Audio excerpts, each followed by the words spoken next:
Hey guys, we're live from the Animal Rights 2016 National Conference. This is Sunday, and the reason I have the camera pointing at this guy is because I just got here and we're in the lobby, and I was like, dude, I love your t-shirt. Can you just show these guys? Yeah. Yeah, isn't that awesome? Enjoy kale. Awesome. So I thought, and that plus the name tag, I thought, ooh, an animal rights comrade. So sat down to have my coffee. We got to talking.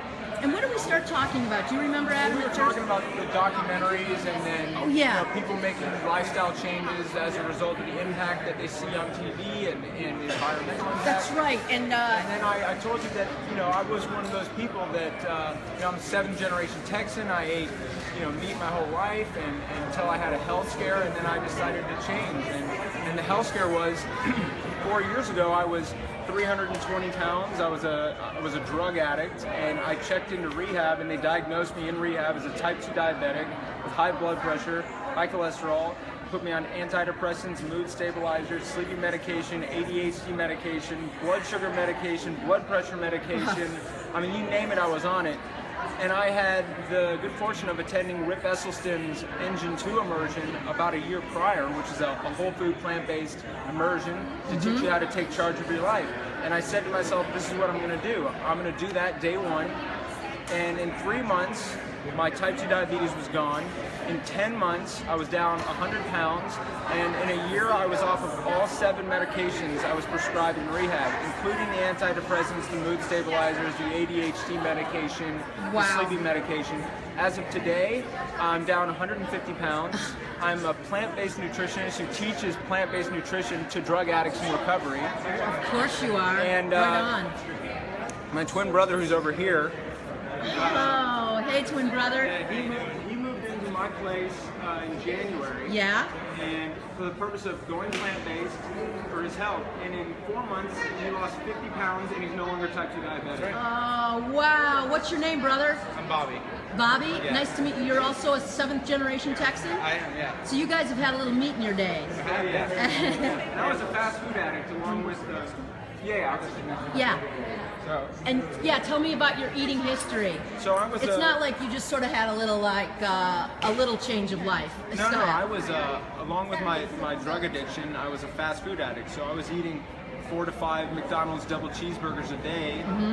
Grew up in Texas, so I ate barbecue all the time. Yep. Tacos were like a staple food. And they weren't veggie tacos. No, they weren't veggie tacos. And I was also one of those people that believed I was an environmentalist and believed I loved animals. And I grew up with dogs, and I would hug my animals and say I loved them, and then at the same time be eating chicken and burgers and the whole 9 yards. And it's such a liberating thing because you can go vegan for any reason. And I went plant-based for the health issue. And At first, and as a result, it's opened me up to this whole world of compassion. And I can look at an animal and not feel guilty, and know that with the simple change on my fork, it's made the most profound change in my life. Isn't it true? And it also makes a profound change to the environment around you, the people that I interact with, the way that I can impact the world, the way I can impact my family.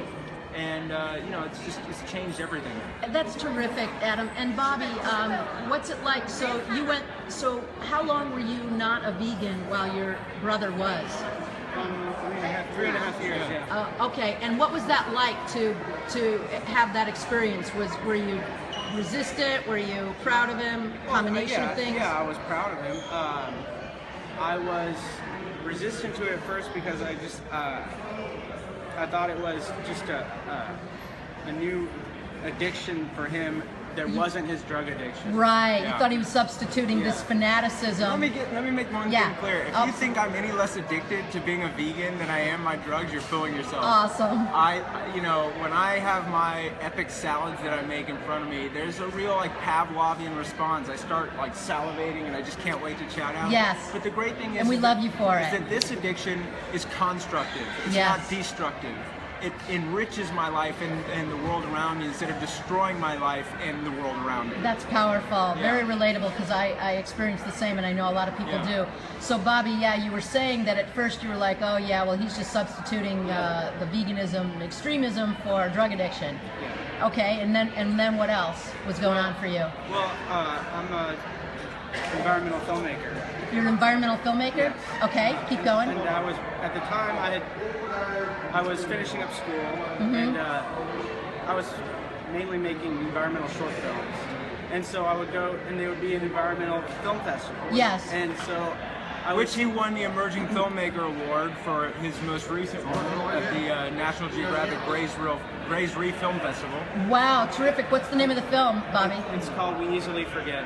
We Easily Forget. And what's the quick gist of what the film? It was filming wildlife in the freshwater wetlands of Georgia, which could be destroyed by dredging the Florida savanna. It has a great soul to it. It's very in the vein of Terrence Malick, very poetic and a true expression of his connection to nature. Oh, that's fantastic. So, We Easily Forget by Bobby, what is it? Sud. Sai? Sud. S-U-D. S-U-D. Yeah. So go ahead, Bobby. So you were environmentalist filmmaker, and here you were, chowing down and really super overweight. Yeah. You've lost 50 pounds so far, right? Yes. Because about 3 months ago, you've allowed your brother's influence to. Yeah, about 5 months as of now. About yeah. 5 months.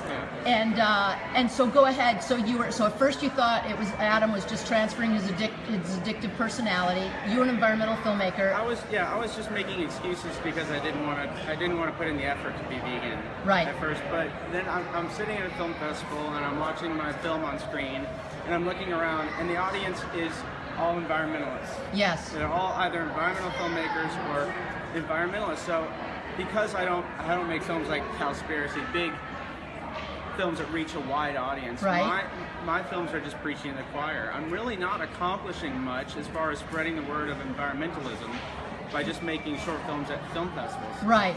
By going vegan, I'm actually making a difference. In what way? Because every day I'm not eating meat. I'm helping fight global warming, and I'm helping ridding the world of cruelty.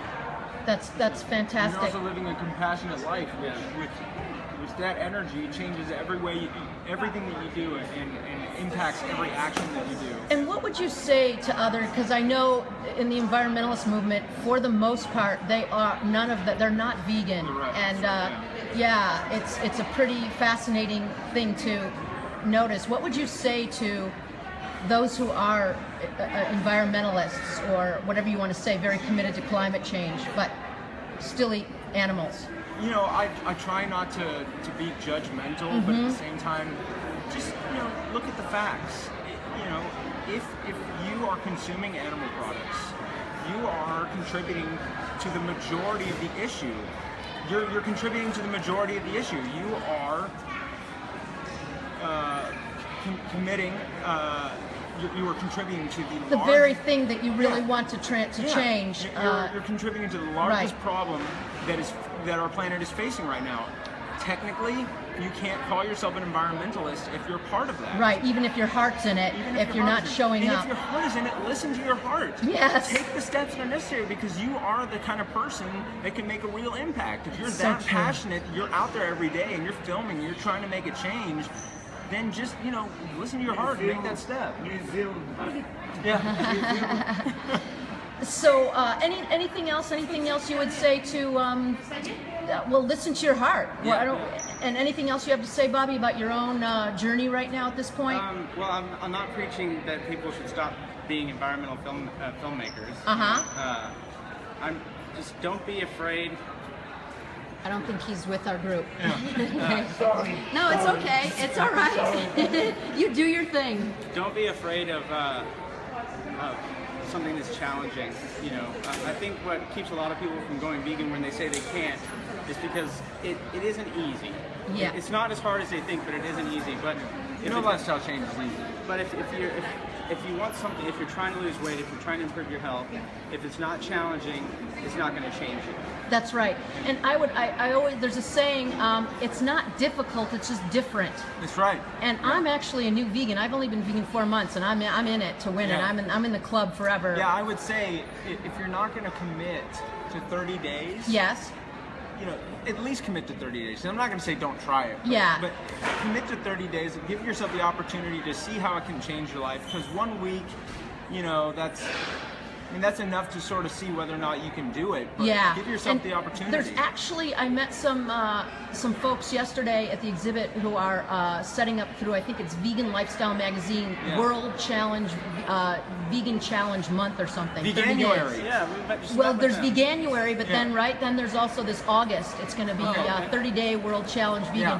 And what I wanted to say about myself is that it's not difficult for me to eat vegan. And if you had told me less than a year ago, if you had told me 8 months ago that I was going to be vegan, I would have told you are out of your mind. Yeah. And so what I wanted to just say about that is that given that I never thought I could even go a day without dairy, it's not hard at all. What's hard for me is when I'm out in the world and like 99% of the population isn't. Yeah. That's my challenge, and I'm up for it.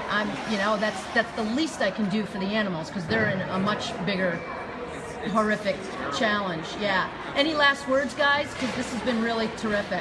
You know, my thing is that any kind of lifestyle change, you got to be comfortable being uncomfortable. That's the way you do it. Right on. And that, honestly, the most profound medicine I've ever come across has been what's on my fork.